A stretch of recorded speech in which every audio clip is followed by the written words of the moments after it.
ৰাজ্য চৰকাৰে পুনৰ মুকলি কৰিলে ৪০,৬৯৭টা পোষ্ট। কোনটো বিভাগত পোষ্ট আছে এই ভিডিঅ'ৰ জৰিয়তে জনাই দিয়া হ'ব। সময় নষ্ট নকৰি এতিয়াই ইম্পৰ্টেণ্ট পইণ্টখিনি জনাই দিয়া হ'ব। গ্ৰেড 3ৰ পোষ্ট আছে 7,650, গ্ৰেড 4ৰ পোষ্ট আছে 8,000, তাৰপিছত আছে APSCত পোষ্ট আছে 1,208, তাৰপিছত প্ৰাইমেৰী এডুকেশ্যন অৰ্থাৎ প্ৰাথমিক শিক্ষাত আছে 10,000, তাৰপিছত ছেকেণ্ডাৰী এডুকেশ্যন মাধ্যমিক শিক্ষা বিভাগত আছে 9,717 পোষ্ট, তাৰপিছত অসম পুলিচত পোষ্ট আছে 364, তাৰপিছত স্বাস্থ্য বিভাগত পোষ্ট আছে 441। তাৰপিছত ইয়াতে আৰু কিছুমান ইম্পৰ্টেণ্ট পইণ্ট উল্লেখ কৰিছে।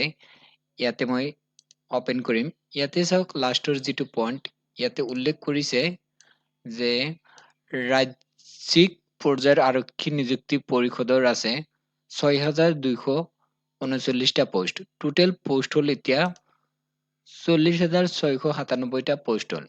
এই পোষ্টৰ ডিটেইলছ আহিছে কিন্তু বিজ্ঞাপন এতিয়ালৈকে প্ৰকাশ কৰা নাই বা কিবা নতুন আৰু আপডেট অহা নাই। জাষ্ট ক'ত কিমানটা পোষ্ট আছে এইখিনি ডিটেইলছ আহিছে।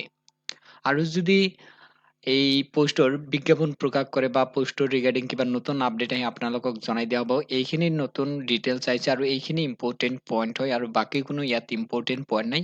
জাষ্ট ৰাজ্য চৰকাৰে উল্লেখ কৰিছে যে কোনটো বিভাগত কিমানটা পোষ্ট আছে। এইখিনি ডিটেইলছ মাৰ্চ মাহৰ 10 তাৰিখত জনাইছে।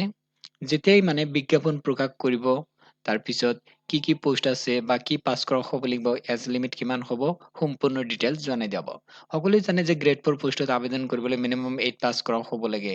তাৰপিছত গ্ৰেড 3 তেনেকুৱা পোষ্ট আছে 12 পাছৰ আছে, ডিগ্ৰী পাছ যেনে BA, BCom, BSc পাছৰ আছে। তাৰপিছত স্বাস্থ্য বিভাগৰ যদি নাৰ্ছৰ পোষ্ট ওলায় তেতিয়াহ'লে GNM পাছৰ বা BSc নাৰ্ছিঙৰ পাছৰ জব ওলাব পাৰে বা পোষ্ট বেছি বা NM পাছৰ ওলাব পাৰে।